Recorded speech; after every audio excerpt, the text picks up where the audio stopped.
Liftoff Microdrones, let's talk about it.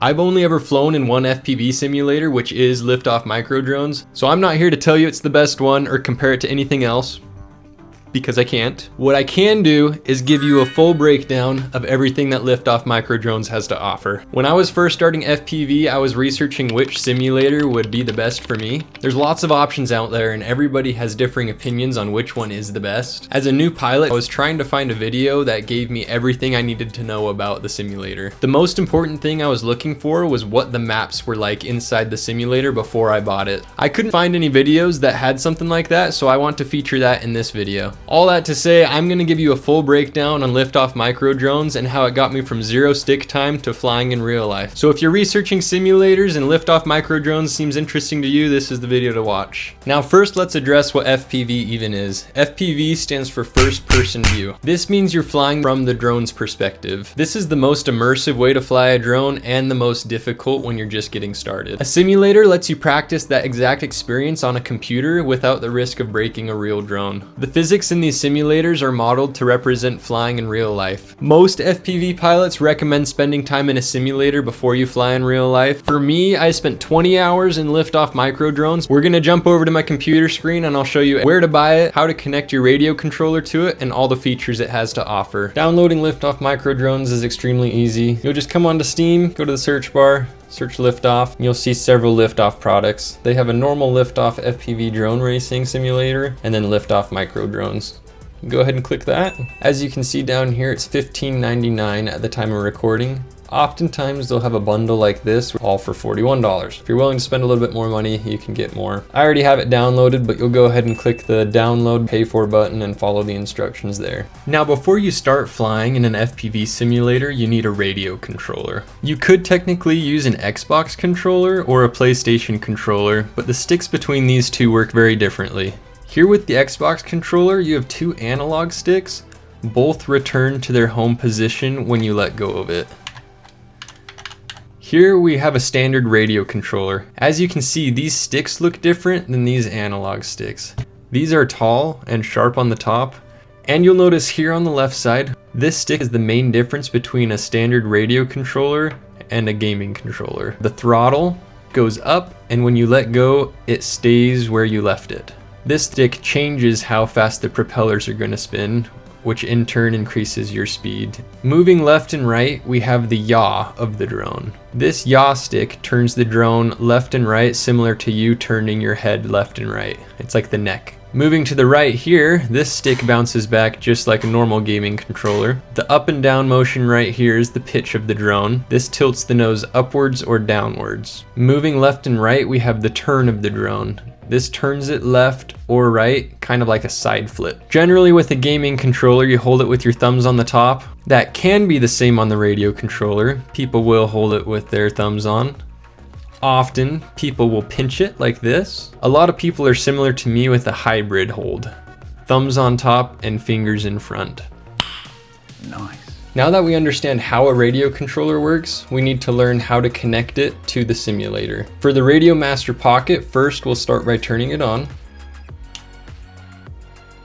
And that'll be done by pressing and holding the power button. You'll come to a screen like this that says switch warning. Sometimes it will say throttle warning if your throttle is turned up as well. If it says that, go ahead and push it down. When it says switch warning, go ahead and click any button. Now, as you can see, we're on the main screen. I've named my drone Blueberry, so it says that. On the Radio Master Pocket, you have two USB-C ports. One on the bottom for charging and one on the top. I use the one on the top for the simulator. We'll go ahead and grab a standard USB-C cable and plug that in on the top. Next, you'll plug the other end into your laptop or PC. When you plug it in, you'll hear a little beep. If you look at the screen here, it says select mode, USB joystick, USB storage, USB serial. For the simulator, we'll select USB joystick and click down on this scroll wheel. When selected, you'll see Radiomaster Pocket Joystick detected. Now, if this is your first time hooking up a controller to the simulator, there are two ways you can calibrate it. The first way is by going to Tutorial and clicking Getting Started, or you can go to Options and then Controller right here. Assuming this is your first time flying FPV on a simulator, we'll go ahead and go through the tutorial and the Getting Started section. Getting started, it will have you select the language, and then view controller calibration.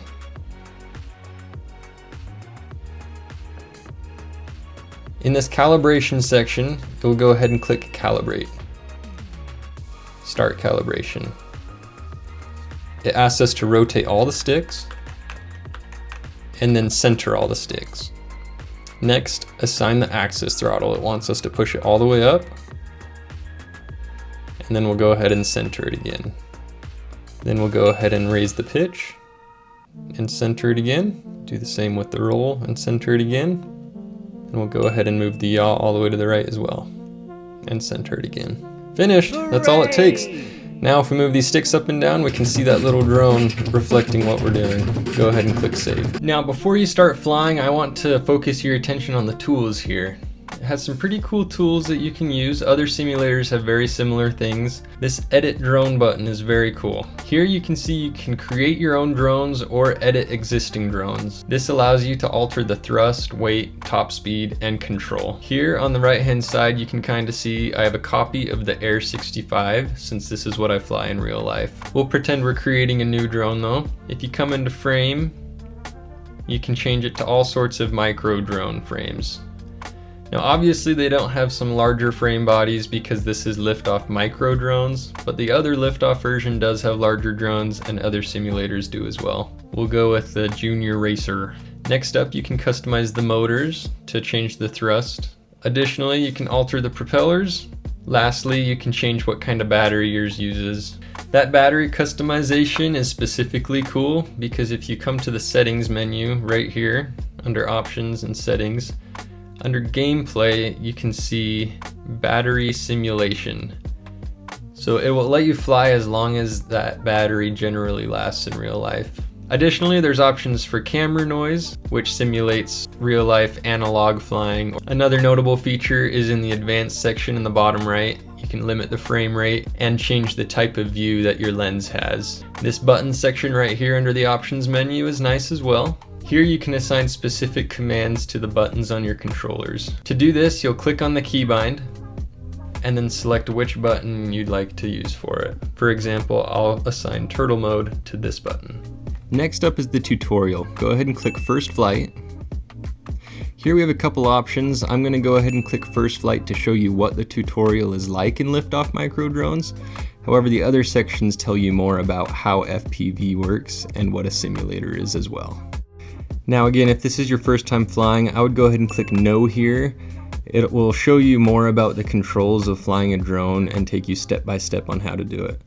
But since I've been flying drones for a second, I'm going to go ahead and skip that just to show you what the training level looks like. Each training level gives you a different task to work on to help improve your flying. For this one, we have a free flight with the instructions fly towards the building exit. We're going to go ahead and do that. You'll push the throttle up and go ahead and use the controls to fly towards this green gate with the white marker in the middle. The thing I like most about these training modes is that each task is so simple but helps build your confidence with the control. I'll leave the rest of the training mode up to you to explore. Trust me when I say this training mode is fantastic to go through as a first-time flyer. Now the main part of this video is something I was missing as I was looking for a simulator I wanted to fly. We're going to go ahead and go into single player and view all of the maps available in Liftoff Microdrones. This is something I was curious about before I got it because I wanted to see what kind of maps there were so I knew what environments I would be flying in. I'm going to shut up and take a couple minutes to do a fly through of each map there is that's available on Liftoff Microdrones. I'm going to leave the name of the map in the bottom of the screen so you can reference it in the future.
Now real quick, I'll drop some video of other features of the game.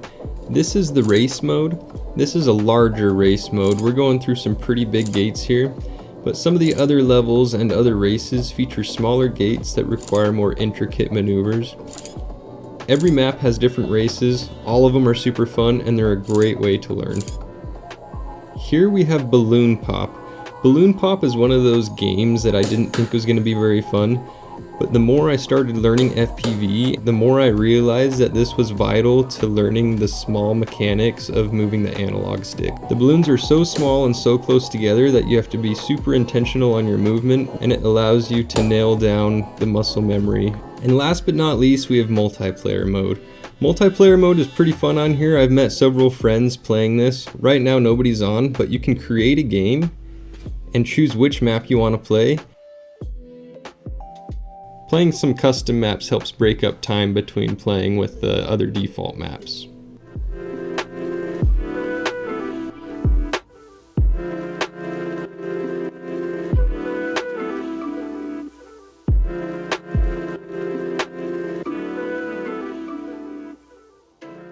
So should you get Liftoff Microdrones? Now I can't definitively say that it's the best one out of everything because I haven't tried other simulators. But for me as a beginner, knowing that I was going to start flying microdrones, I figured Liftoff Microdrones was the best option.